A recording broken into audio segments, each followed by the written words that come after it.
ശബരിമല സ്വർണ്ണക്കൊള്ള കേസുമായി ബന്ധപ്പെട്ട് കൂടുതൽ തെളിവുകളും ഒക്കെ വന്നുകൊണ്ടിരിക്കുകയാണ്. യുഡിഎഫിന്റെയും കോൺഗ്രസിന്റെയും ഇതിലുള്ള പങ്കിനെ സംബന്ധിച്ചിടത്തോളം വ്യക്തമാക്കുന്നതാണ് ഇന്നലെ അടൂർ പ്രകാശിനെ ചോദ്യം ചെയ്തും അതുമായി ബന്ധപ്പെട്ട് പുറത്തു വന്നിട്ടുള്ള വിവരങ്ങൾ. എന്ന് മാത്രമല്ല, ബഹുമാനപ്പെട്ട സോണിയാഗാന്ധിയെ കാണാൻ പോയ സംഘത്തിൽപ്പെട്ടവർ തന്നെ ഇപ്പോൾ പറയുകയാണ്, കേരള നേതാക്കൾക്ക് അതിൽ പങ്കില്ല ഈ സന്ദർശനം തരപ്പെടുത്തിയത്. പിന്നെ ഏത് നേതാക്കന്മാർക്കാണ് അതിന്റെ ഉത്തരവാദിത്വമെന്ന് വ്യക്തമാക്കുവാൻ ആവശ്യപ്പെടുകയാണ്. അപ്പോൾ ഒരു കാര്യം വ്യക്തമാണ്, കോൺഗ്രസിന്റെ നേതാക്കന്മാർ തരപ്പെടുത്തിയ അനുസരിച്ചാണ് ഈ ശബരിമല സ്വർണ്ണക്കൊള്ള കേസിലെ പ്രതികൾ 2 പ്രാവശ്യം ബഹുമാനപ്പെട്ട സോണിയാഗാന്ധിയെ കാണാൻ വേണ്ടി പോയതെന്നുള്ള കാര്യം വ്യക്തമാവുകയാണ്. അതോടൊപ്പം തന്നെ ശബരിമല സ്വർണ്ണക്കൊള്ള കേസിലെ അന്വേഷണം നേരിടുന്ന ഫിനാൻസ് സ്ഥാപനത്തിൽ നിന്ന് കോൺഗ്രസ് നേതാവ് ആന്റോ ആന്റണി MP 2 കോടി രൂപ വാങ്ങി എന്നുള്ളതാണ് ഇപ്പോൾ പുറത്തു വന്നിരിക്കുന്ന വിവരം. അത് വാങ്ങിയവരും കൊടുത്തവരും സമ്മതിച്ചിരിക്കുകയാണ്. ഇപ്പോൾ ബഹുമാനപ്പെട്ട പ്രതിപക്ഷ നേതാവ് വ്യക്തമാക്കേണ്ടത് ഈ 2 കോടി രൂപയെ സംബന്ധിച്ചിടത്തോളമുള്ള കണക്കും ഏത് നിലയ്ക്കാണ് ഈ കാശ് വാങ്ങിയത്, അതിൽ കോൺഗ്രസ് പാർട്ടി അറിഞ്ഞുകൊണ്ടാണോ ഈ കാര്യം വാങ്ങിയത് എന്നുള്ള കാര്യം വ്യക്തമാക്കേണ്ടതായിട്ടുണ്ട്. കാരണം ഇവിടെ ഇപ്പോൾ ചെറിയ സാമ്പത്തിക തിരിമറികൾ ഉള്ളപ്പോൾ പോലും ചില മാധ്യമങ്ങളൊക്കെ അത് വലിയ സംഭവമാക്കി ചിത്രീകരിച്ച് ഇടതുപക്ഷത്തിനെതിരായിട്ട് എങ്ങനെ, അല്ലെങ്കിൽ CPM-നെതിരായിട്ട് എങ്ങനെ അത് വളച്ചൊടിച്ചു വിടാം എന്ന് സംബന്ധിച്ച് ആലോചിച്ചുകൊണ്ടിരിക്കുമ്പോൾ ഈ 2 കോടി എന്നൊക്കെ പറയുമ്പോൾ ഒരു മുണ്ടുന്നില്ല. അപ്പോൾ ഇത് അങ്ങേറ്റ ഗൌരവമുള്ള വിഷയമാണ്. പൊതുപ്രവർത്തകർ പുലർത്തേണ്ട സുതാര്യതയ്ക്ക് വിരുദ്ധമായിട്ടുള്ള ഇത്തരം നിലപാടിൽ കോൺഗ്രസിന്റെ ക്രിമിനൽ മുഖമാണ് തുറന്നു കാട്ടപ്പെടുന്നത്.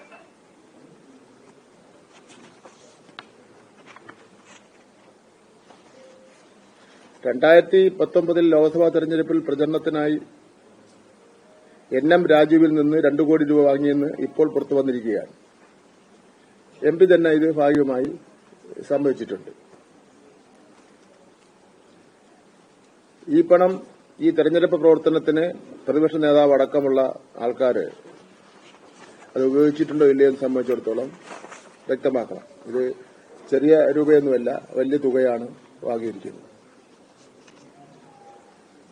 അതുപോലെ തന്നെ ഇന്ന് മുഖ്യമന്ത്രി 110 സീറ്റ് കിട്ടുമെന്ന് ഞങ്ങൾ മന്ത്രിമാരെല്ലാം പ്രഖ്യാപിച്ചതിനെ തമാശ രൂപത്തിലെടുത്ത് കളിയാക്കിയിരിക്കുകയാണ് പ്രതിപക്ഷ നേതാവ്. 110 കിലോമീറ്റർ ദൂരത്തിൽ ഓടുമെന്നൊക്കെ പറഞ്ഞ്, തിരിച്ചോടുമെന്നൊക്കെ പറഞ്ഞ് തരപ്പെടുത്തിയിരിക്കുകയാണ്. അത് പ്രതിപക്ഷ നേതാവിന്റെ വെറും സ്വപ്നം മാത്രമാണ്. കേരളത്തിൽ ഇടതുപക്ഷ ജനാധിപത്യ മുന്നണി മുഖ്യമന്ത്രി പ്രഖ്യാപിച്ചിട്ടുണ്ട് 110 സീറ്റ് പിടിക്കുമെന്ന് പ്രഖ്യാപിച്ചിട്ടുണ്ടെങ്കിൽ 110 സീറ്റ് പിടിക്കും. അതിനൊന്നും പുറകോട്ട് തിരിഞ്ഞ് ഓടേണ്ട ഇതുവരെ പിണറായി വിജയൻ വന്നിട്ടില്ല. ഇനി അത് വരുമെന്ന് പ്രതീക്ഷിക്കുന്നുമില്ല.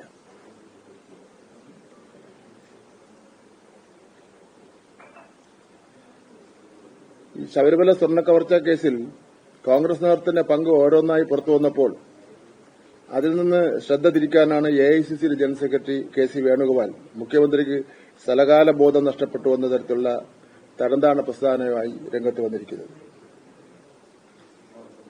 മുഖ്യമന്ത്രിയുടെ സ്ഥലകാല ബോധത്തെക്കുറിച്ച് വേണുഗോപാൽ ആശങ്കപ്പെടേണ്ട ഒരു കാര്യമില്ല. മറിച്ച് കോൺഗ്രസിന്റെ സമുന്നത നേതാക്കളെ സ്വർണ്ണക്കവർച്ച കേസിലെ പ്രതിയായ ഉണ്ണികൃഷ്ണൻ പോറ്റി എങ്ങനെയാണ് സന്ദർശിച്ചതെന്ന കാര്യത്തിൽ മറുപടി പറയാനുള്ള ബാധ്യത വേണുഗോപാലിനുണ്ട്. സോണിയാഗാന്ധി, ബഹുമാനപ്പെട്ട സോണിയാഗാന്ധിയുമായിട്ടും ആ കുടുംബമായിട്ടും നല്ല ബന്ധമുള്ള വേണുഗോപാൽ അതിനെ സംബന്ധിച്ചിടത്തോളം ഇതുവരെ ഒരു അക്ഷരവും കാര്യമായി പ്രതികരിച്ച് കണ്ടിട്ടില്ല. സോണിയാഗാന്ധിയെ സന്ദർശിക്കാൻ സ്വർണ്ണക്കവർച്ച കേസിലെ പ്രതിക്ക് ആരാണ് അവസരമൊരുക്കിയത്?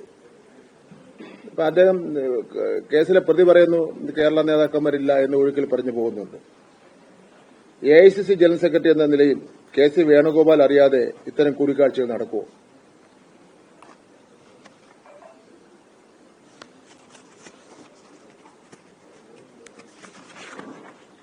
ഉണ്ണികൃഷ്ണൻ പോറ്റി പലതവണ സോണിയാഗാന്ധി സന്ദർശിച്ചുവെന്ന UDF കൺവീനർ അടൂർ പ്രകാശിന്റെ വെളിപ്പെടുത്തൽ അതീവ ഗൌരവമുള്ള വിഷയമാണ്. കോൺഗ്രസ് നേതാക്കൾക്ക് പോലും ലഭിക്കാത്ത ഈ അവസരം ഒരു കവർച്ചാ കേസിലെ പ്രതിക്ക് ലഭിച്ചത് ദുരൂഹമാണ്. സ്പെഷ്യൽ ഇൻവെസ്റ്റിഗേഷൻ ടീം അന്വേഷണം നടത്തുമ്പോൾ സത്യങ്ങൾ പുറത്തുവരും. ഇതിലെ പല സത്യങ്ങളും കോൺഗ്രസുമായിട്ട് ബന്ധമുള്ള പല സത്യങ്ങളും പുറത്തുവരുമെന്ന് പേടിച്ചുകൊണ്ടാണ് പ്രതിപക്ഷ നേതാവ് പ്രത്യേക അന്വേഷണ സംഘത്തിനെതിരായിട്ട് അഭിപ്രായം പ്രകടിപ്പിക്കുകയും മുഖ്യമന്ത്രിയുടെ ആഫീസ് അതിൽ ഇടപെടുന്നു എന്ന് പറയുകയും എന്തിനധികം പറയുന്നത് കോടതിയെപ്പോലും തള്ളിപ്പറയുന്ന ഒരു നിലപാട് എടുക്കാൻ വേണ്ടി വെപ്രാളം കൂടുന്നത് കോൺഗ്രസിന്റെ ഈ കാര്യത്തിലുള്ള ഇടപെടൽ ഓരോന്നായിട്ട് ഓരോ ദിവസത്തോറും വ്യക്തമാക്കിക്കൊണ്ടിരിക്കുന്നതിൽ വിരലുപൂണ്ടാണ് ബഹുമാനപ്പെട്ട പ്രതിപക്ഷ നേതാവ് ഈ അന്വേഷണ സംഘത്തെയും ബഹുമാനപ്പെട്ട കോടതിയുടെ ഇടപെടലിനെയൊക്കെ തന്നെ വിമർശിക്കുന്നതിന് വേണ്ടി തയ്യാറാവുന്നത്. കള്ളനെ കൈയോടെ പിടിക്കുമ്പോൾ ഉണ്ടാകുന്ന വിഭ്രാന്തിയാണ് വേണുഗോപാലിന്റെ വാക്കുകൾ നേടിക്കുന്നത്. കേരളത്തിലെ ജനങ്ങൾക്കെല്ലാം അറിയാം. മുഖ്യമന്ത്രിയെ വ്യക്തിപരമായി അധിക്ഷേപിച്ചുകൊണ്ട് കോൺഗ്രസ് നേതാക്കന്മാരുടെ മോഷണബന്ധം മറച്ചുവെക്കാനാവില്ല എന്ന് വേണുഗോപാലും VD സതീശനും മനസ്സിലാക്കിയിരിക്കണം. വേണുഗോപാൽ ആദ്യം സ്വന്തം പാർട്ടിയിലെ സ്വർണ്ണബന്ധങ്ങളെക്കുറിച്ച് മറുപടി പറയട്ടെ. അതിനുശേഷം മറ്റു കാര്യങ്ങൾ സംബന്ധിച്ചിട്ട് നമുക്ക് ആലോചിക്കാം.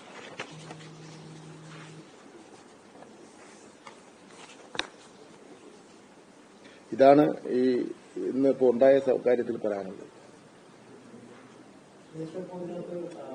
കടകംപള്ളി സുരേന്ദ്രനുമായി ബന്ധപ്പെട്ട് പുതിയ ചില ചിത്രങ്ങൾ പുറത്തു വന്നിട്ടുണ്ട്. കഴിഞ്ഞ ദിവസം ആദ്യ തവണ ചിത്രങ്ങൾ പുറത്തു വന്നപ്പോൾ പോറ്റിയുടെ വീട്ടിൽ ഒരിക്കൽ മാത്രമേ പോയിട്ടുള്ളൂ എന്നായിരുന്നു കടകംപള്ളി പറഞ്ഞിരുന്നത്. പക്ഷെ ഇപ്പോൾ വീണ്ടും സന്ദർശിച്ചതായിട്ടുള്ള ചില ചിത്രങ്ങൾ കൂടി രംഗത്ത് വന്നിട്ടുണ്ട്. അല്ല, അയാളെ കടകംപള്ളി സുരേന്ദ്രനെ ചോദ്യം ചെയ്തല്ലോ. അതെ, അദ്ദേഹത്തിന്റെ ഈ ബന്ധം വീണ്ടും സ്വാഭാവികമാവുമല്ലോ. അയാളെ ശ്രീ കടകംപള്ളി സുരേന്ദ്രൻ അന്ന് മന്ത്രിയായിരുന്ന അവസരത്തിൽ ഉള്ള കാര്യങ്ങൾ ചോദ്യം ചെയ്തല്ലോ. ഇവിടെ ഇപ്പൊ ആശയം എന്താ? ആ സമയത്തൊന്നും ഒരു ബന്ധവുമില്ലായിരുന്ന ഇപ്പോ മന്ത്രിയായ വാസവൻ രാജിവെക്കണമെന്ന് ആവശ്യപ്പെട്ടുകൊണ്ടാണല്ലോ സമരം മുഴുവൻ നടക്കുന്നത്. നിയമസഭയിൽ മുഴുവൻ സ്തംഭിപ്പിച്ചത് അതെല്ലാം പറഞ്ഞുകൊണ്ടാണല്ലോ. അതെല്ലാം വെറും വെപ്രാളമായിരുന്നു എന്നുള്ളവരും ഇത് തെളിയിച്ചല്ലോ. അടൂർ പ്രകാശത്തിന്റെ കാര്യം. ഇനിയിപ്പോ ആരെല്ലാമാണ് ഇത്തരം കോടികൾ കോൺഗ്രസിന്റെ നേതൃത്വത്തിൽ കൊടുത്തതിനെ സംബന്ധിച്ചിടത്തോളം പിന്നെ ഒന്നൊന്നായി വ്യക്തമാക്കും എന്നാണ് ഞങ്ങൾ പ്രതീക്ഷിക്കുന്നത്.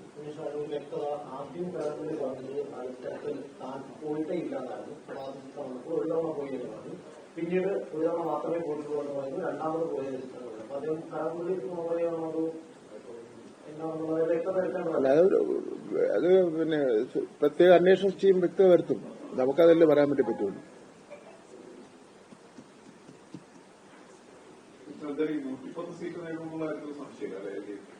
LDF 110 സീറ്റ് നേടുമെന്നുള്ളതിൽ ഒരു സംശയമില്ല. അതിനുള്ള എല്ലാ തയ്യാറെടുപ്പിലാണ് LDF. ഞങ്ങളുടെ ജാഥയില് മണ്ഡല ജാഥകൾ പരിശോധിച്ച് നോക്കിയാൽ ഇന്നലെ എന്റെ നേമത്തെ ജാഥയായിരുന്നു ഉച്ചവരെ. ഇന്ന് ഉച്ചയ്ക്ക് ശേഷം വീണ്ടും പോവുകയാണ്. അത്ഭുതപ്പെടുത്തുന്ന രൂപത്തിലുള്ള ഒരു ജനപങ്കാളിത്തം അതിൽ കാണുന്നതിന് വേണ്ടി കഴിഞ്ഞിട്ടുണ്ട്. ചില പത്രക്കാരെല്ലാം അവിടെ ഉണ്ടായിരുന്നു. അവർക്ക് അറിയാവുന്നതാണ്. പിന്നെ അതുപോലെ തന്നെ സംസ്ഥാന ജാഥ വരുന്നത് നല്ല ആൾക്കാർ. കാരണം പിന്നെ ഈ മുൻപ് കാലങ്ങളിൽ വോട്ട് മാത്രം ചെയ്യുകയും അങ്ങനെ പുറത്തുനിന്ന് ഇറങ്ങി പരിപാടിക്കൊന്നും പങ്കെടുക്കാത്ത ആൾക്കാരെല്ലാം നല്ല പങ്കാളിത്തം വരുന്നുണ്ട്. പ്രത്യേകിച്ച് തിരുവനന്തപുരം കോർപ്പറേഷൻ അതിർത്തിയിൽ വരുന്നുണ്ട്. പിന്നെ തിരിച്ച് നമുക്ക് നഷ്ടപ്പെട്ടു പോയ നമ്മുടെ സ്വാധീനം തിരിച്ചു പിടിക്കണം എന്നുള്ള ഒരു വാശി ആ കാര്യത്തിൽ വരികയാണ്. ഞങ്ങൾ അങ്ങനെ ചിന്തിക്കാതിരിക്കുന്നതിന് വേണ്ടിയുള്ള ഒരു കാരണവുമില്ലല്ലോ. ഞങ്ങളെ മന്ത്രിമാരെ അഴിമതിയാണ് എന്ന് ആർക്കെങ്കിലും പറയാൻ വേണ്ടി പറ്റുമോ? ആരെങ്കിലും പറഞ്ഞോ? അല്ലെങ്കിൽ ഏറ്റവും ഒടുവിൽ പോണ പോക്കിലെങ്കിലും അവസാനത്തെ നിയമസഭയിലെങ്കിലും ഒന്ന് പിന്നെ ഒരു കള്ളത്തരമെങ്കിലും പറഞ്ഞിട്ട് പോകണ്ടേ? വികസന പ്രവർത്തനം നടന്നില്ലെന്ന് പറയാൻ വേണ്ടി പറ്റുമോ? കേന്ദ്ര ഗവൺമെന്റിന്റെ ഫണ്ട് ഇല്ലെങ്കിൽ പോലും നടക്കില്ലെന്ന് പ്രതീക്ഷിച്ചിരുന്ന പല കാര്യങ്ങളും നടന്നില്ലേ? ഞങ്ങൾ എന്ത് തെറ്റ് ചെയ്ത്? ഇപ്പൊ ശബരിമല അയ്യപ്പന്റെ പാട്ടുമാറ്റല്ലോ ഇറങ്ങിയത്. ഇപ്പം കാര്യങ്ങൾ വ്യക്തമാക്കിയല്ലോ. കോടികൾ പിന്നെ വാങ്ങുകയാണ് ഇലക്ഷനും അയ്യപ്പന്റെ കാര്യവും പറഞ്ഞത്. ഇപ്പോ പിന്നെ അയ്യപ്പന്റെ പാരഡി ഇപ്പൊ ഇറക്കിയ പാട്ടെല്ലാം വേറെ എഴുതേണ്ടി വരും. ഇപ്പോ വേറെ എഴുതിയാലും ശരിയാവുള്ളൂ. ആ പാട്ട് മാറ്റേണ്ടി വരുമല്ലോ. അപ്പൊ അതും പൊളിഞ്ഞു. പിന്നെ ഞങ്ങൾ ഇടതുപക്ഷ ജനാധിപത്യ മുന്നണിക്ക് വോട്ട് ചെയ്യാതിരിക്കാനുള്ള എന്ത് കാര്യമുണ്ട്? പത്രക്കാർ പറ, എന്ത് കാര്യമാണ്? സാധാരണഗതിയിൽ മിക്കവാറും ഒരു ഗവൺമെന്റ് എന്ന് പറയുമ്പോൾ അഴിമതി ആരോപണമാണ് ഉന്നയിക്കപ്പെടുന്നത്. അങ്ങനെ ഒന്നും ഉണ്ടായിട്ടില്ലല്ലോ. ഞങ്ങൾ വളരെ സത്യസന്ധമായിട്ടും ആത്മാർത്ഥമായിട്ടും വളരെ സ്ട്രോങ് നിലപാടെടുത്തും ഞങ്ങളുടെ മുഖ്യമന്ത്രിയുടെ കടുത്ത നിലപാടിന്റെ അടിസ്ഥാനത്തിൽ ഓരോ വികസന കാര്യങ്ങൾ നടക്കില്ല. ഏറ്റവും ഒടുവിൽ എന്താ ഇന്നലെ കോഴിക്കോട് നടന്ന അവയവ മാറ്റിവെക്കൽ? അത് ഇന്ത്യക്ക് തന്നെ മാതൃകയല്ലേ? ഇപ്പോ ഇന്നലെ മെനഞ്ഞാന്ന് ഞങ്ങൾ കോട്ടകൽ സ്കൂളിൽ കേരളത്തിലെ 43 ലക്ഷം കുട്ടികൾക്കും പിന്നെ ഹെൽത്ത് കാർഡ് പരിശോധന ഇതുവരെ നടന്നിട്ടുണ്ടോ? അതങ്ങനെ അടുത്ത ആഴ്ച 47 ലക്ഷം വിദ്യാർത്ഥികൾക്ക് ഇൻഷുറൻസ് കാർഡ് പരീക്ഷ കൊടുക്കുകയാണ്. എന്തെങ്കിലും ചെയ്തിട്ടുണ്ടോ? ഈ ഇന്ത്യ രാജ്യത്ത് വേറെ ഏതെങ്കിലും സംസ്ഥാനം നടന്നിട്ടുണ്ടോ? പിന്നെ എന്തിനും ഞങ്ങളെ മാറ്റുന്നത്? യഥാർത്ഥത്തിൽ UDF കൂടെ സഹകരിച്ച് അങ്ങ് മുന്നോട്ട് പിന്നെ ഒരു പ്രാവശ്യം കൂടെ അല്ല, ഈ വികസന പ്രവർത്തനങ്ങളിലെ തുടർച്ചയ്ക്ക് വേണ്ടി ഞങ്ങൾ തന്നെ വരട്ടെ എന്നുള്ള നിലപാടെടുക്കേണ്ട എന്നല്ല കിടന്ന് അത്യാഗ്രഹം കൂട്ടിട്ട് ഒരു കാര്യമില്ല. അല്ല, അത് ജനാധിപത്യത്തിൽ പറയാൻ വേണ്ടി പറ്റില്ലല്ലോ. UDF അല്ല, അവര് സഹകരണം എന്ന് പറയുമ്പോൾ ഞങ്ങൾ വേറെ ഒന്നും അവർക്ക് പറയാനില്ലല്ലോ. UDF മത്സരിച്ചിട്ടുണ്ട് സഹകരിച്ച്. എവിടെ? നേമത്ത് 2 പ്രാവശ്യം. ഒരു ദേശീയ പാർട്ടി കിട്ടിയത് 12,000 വോട്ട്.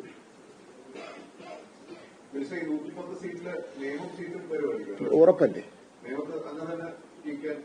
അങ്ങ് തന്നെ എന്നുള്ളതല്ല, നേമത്തെ LDF ജയിക്കും ഉറപ്പായിട്ട്.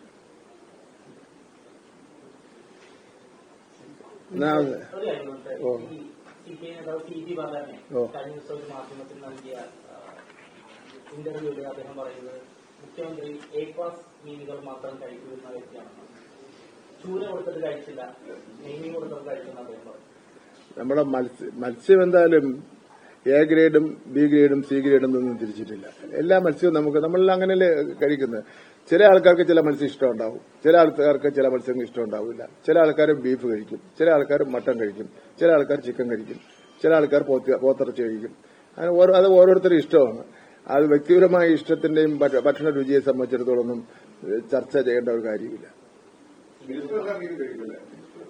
ഞാന് പിന്നെ ചില മീനുകൾ കഴിക്കില്ല. ചില ആൾക്കാർക്ക് അലർജി ഉണ്ടാവും, ചില ഫിഷ് അലർജി ഉണ്ടാവും. അങ്ങനെയൊക്കെ ഉണ്ടല്ലോ നമ്മുടെ സംഗതി.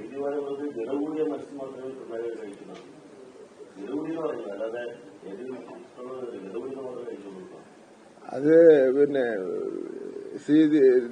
ദിവാരന് എന്റെ ഓർമ്മപ്പശുവല്ലാണെന്ന് എനിക്കറിയില്ല.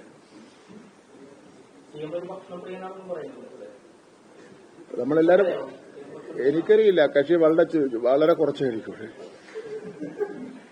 രാവിലെ ഒരു 1-2 ഇഡലിയോ ദോശയോ അങ്ങനെ എന്തെങ്കിലും, ഉച്ചയ്ക്ക് ചെറിയൊരു കറിയും, വൈകുന്നേരം അങ്ങനെയൊക്കെ. അല്ല, പുറത്തുനിന്ന് വേറെ പിന്നെ വാരി വലിച്ച് കഴിക്കുന്ന ഏർപ്പാടൊന്നുമില്ല. അല്ല, ചിലപ്പോ ദിവാരണ ഓർമ്മിക്കാത്ത പറഞ്ഞായിരിക്കും. ദിവാരണ നല്ല ഫുഡ് കഴിക്കുന്നതാണ്. അതൊരു പുസ്തകമാകുമ്പോ ഒരു എരിയും പുളിയൊക്കെ വേണ്ടേ? അത്രേ ഉള്ളൂ. അങ്ങനെ കണ്ടാൽ എന്താ കുട്ടി? ഒരു കുട്ടിയുടെ അല്ലേ? നമ്മുടെ വകുപ്പിൽപ്പെട്ട അല്ല സ്കൂള്. അല്ലെ, കേന്ദ്ര ഗവൺമെന്റ് അല്ലേ?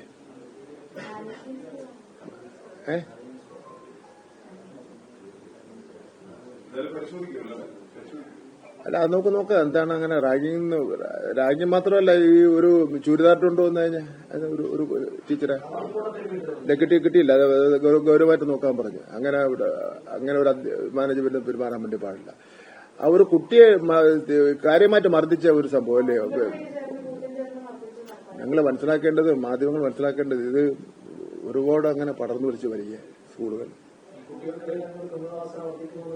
ക്രിമിനൽ വാസനയല്ല അങ്ങനെ ക്രിമിനൽ വാസന വർദ്ധിക്കുന്നില്ല ഈ ഒന്നോ രണ്ടോ കുട്ടികൾ അവർ വൈരാഗ്യവും വാശിയെല്ലാം തീർക്കുകയാണ് അപ്പൊ അതിനാണ് ഞാൻ പറഞ്ഞുകൊണ്ടിരിക്കുന്നത് നോൺ അക്കാഡമിക് ഇഷ്യൂസിനൊക്കെ സംബന്ധിച്ചിടത്തോളം കുട്ടികളെ പഠിപ്പിക്കണം പൗരബോധത്തെ സംബന്ധിച്ചിടത്തോളം കൂട്ടുകാരോട് എങ്ങനെ പെരുമാറണം നാട്ടുകാരോട് എങ്ങനെ പെരുമാറണം സാറുമാരെ പോലും ചിലപ്പോൾ കൈവയ്ക്കുകയില്ലേ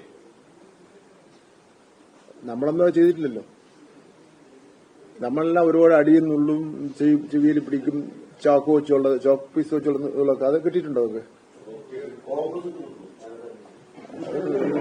നിങ്ങളെ പോലുള്ളവരൊക്കെ അല്ല വേറെ എന്താ മാർഗമുള്ളത് അതെ ശരിയെന്നാ ഞാൻ കുറെ പരിപാടി